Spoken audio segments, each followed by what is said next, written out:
You know what I fucking hate? Alphabetical order. I like it. You do? You liked having to wait all the time? Yeah.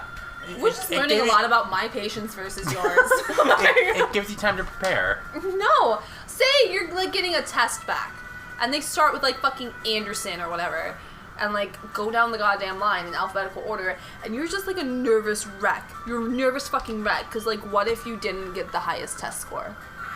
You know you did well, because we're fucking, like, school is easy. They don't announce them.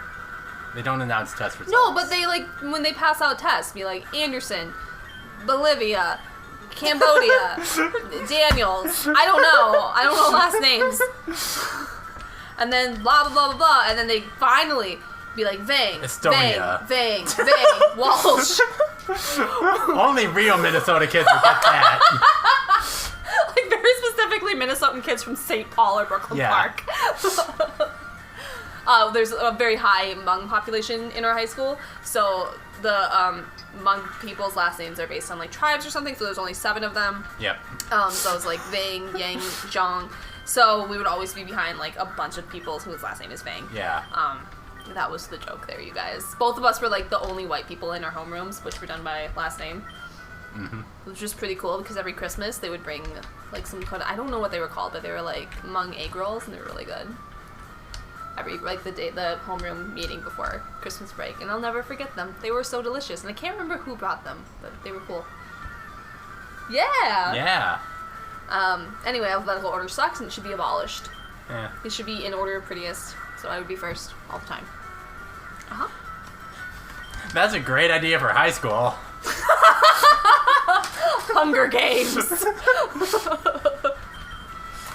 That's a great idea, to have the teacher be that arbiter. Who does get to choose? Do the, like, student body, like, vote on the prettiest once every month to see who gets, like, privileges? Mean Girls meets Hunger Games. This is the best. I want to write this story right now. This would be so catty and amazing. That would be the worst. No, like, it would be the worst in real life, but, like, if it was a movie with that concept, would you not love it? RuPaul would be a character in it somewhere. Like, he'd be acting in it. It would be written by, like, an Amy Schumer. And then would have, like, a lot of heart, and we'd learn a lot about accepting our bodies at the end.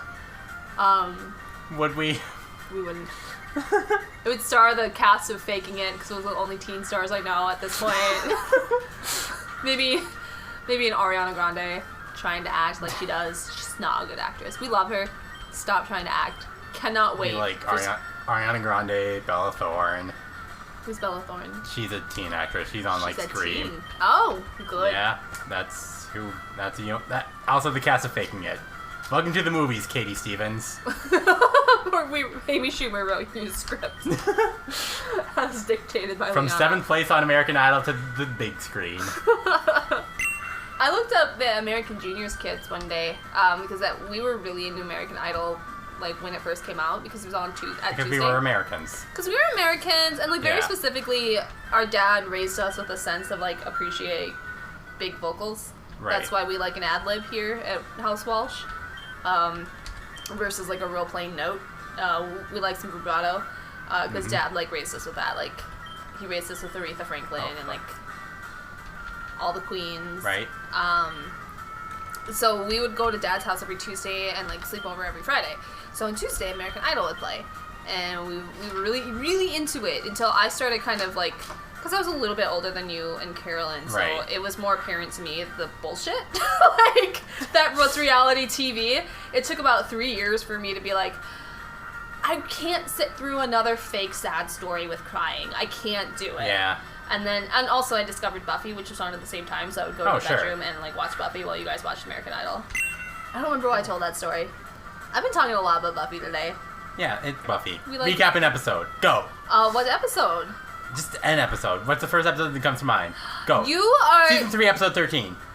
Okay, I'm not that good. Okay. But you're really down on the Zeppo, which is the episode where Xander just kind of has his own adventure.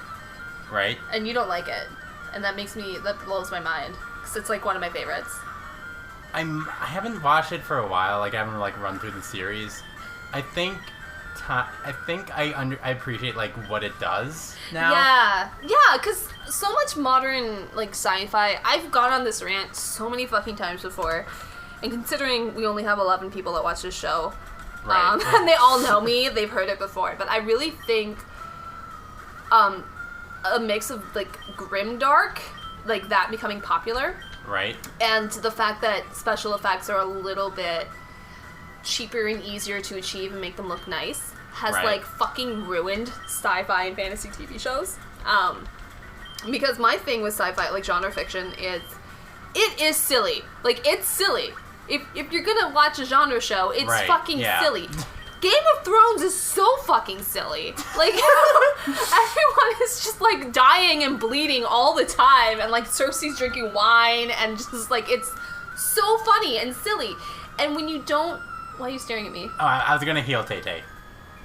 Oh, I guess they all like us the same. Yes. Well, now we know. Okay. Anyway, like, so even like this show that sets up its own rules in its own world and doesn't even rely on top silliness like magic or sci-fi all too much is still pretty fucking silly. And not recognizing that and not having a little bit of fun with your genre show drives me crazy. Yeah. I've used Once as an example of this all the time because Once is the silliest fucking show that's ever existed. It's literally about Disney characters hanging out and fucking each other. Like, I can't... Snow White is like the mom of somebody who's her best friend because they're the same age because of magic. And then like the evil queen is just so useless. And then like Rumpelstiltskin is actually the beast who's in love with Belle and became Rumpelstiltskin after. And then like Mulan is in love with Aurora, but Aurora was pregnant, so she joined Peter Pan's Merry Men. Like, this is insane. I'm not joking. I keep up with some of the plot lines in Once Upon a Time because it makes me so mad that it takes itself so seriously. Because it can, I guess. I mean, it looks beautiful. It's a beautiful looking show, but it's just like, it's ridiculous and strange, and it doesn't take time to appreciate that. It just adds more plot and goes to more places because grimdark is cool and because it doesn't look as silly as genre fiction used to on television. Right. So that's why shows like Buffy or even Xena I just kind of get stuck on because like Xena was the silliest show that ever existed and it knew how silly it was and it had a great time. It went down swinging. Like, I don't always watch a Xena. I'm not like too in love with Xena, but like I appreciate whenever I catch an episode on Netflix that I put on by myself. Like I guess you don't really catch episodes for anything anymore. Right. But sometimes I'll put on a Xena, and I just like it's so silly and stupid, and I miss that. And I think an episode like the Zeppo, which is about Xander is a character in Buffy who doesn't have any magic powers, and that's kind of his thing. He's like. Yes. Buffy's BFF, like Buffy has two BFFs, Willow and Xander. He's hanging out, like Willow's a witch. Yep. Willow dates a werewolf at some point. Buffy's a slayer. Buffy dates vampires. Xander's hanging out, and he's like literally useless. Yeah. Just there. He's just there. He's like he provides much needed sarcasm, as he states in one episode, and. The Zeppo was this episode that, like, because the show took its time and knew that it was silly and wasn't just so obsessed with, like, the plot and the new thing and the big thing and the prettiness and whatever, there's this entire episode dedicated to Xander's adventures while a really big, serious plot happens in the background. Yeah.